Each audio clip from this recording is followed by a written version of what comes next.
Welcome to another video on MLA Style Citations, but this one is a little bit more advanced.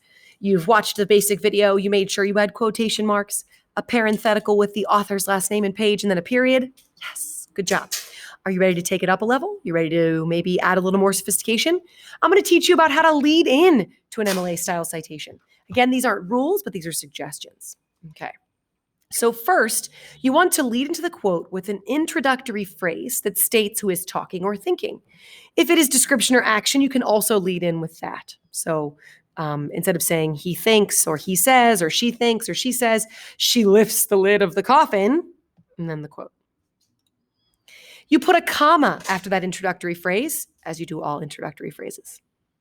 For example, Jonas thinks it didn't seem a terribly important rule, but the fact that his father had broken a rule at all awed him.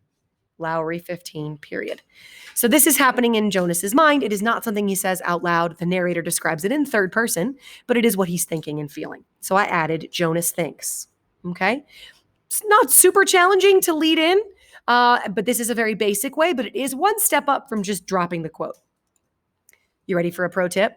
I need that little thing to go away. It says always writing. Always write in present tense when you are talking about a piece of literature.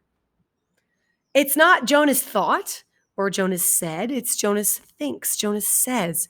Because in some ways, the action of a book is always happening. When I'm reading it, it's happening right now in my mind, right? It's live. Books are live when you read them. That's my justification. It may be more custom and pattern and habit than anything else. But whenever you're writing about a book, in your words, you don't change the quote, but my words about the book are in present tense. Jonas calls, Jonas thinks, Jonas runs, Jonas says, Jonas climbs, always in present tense, okay?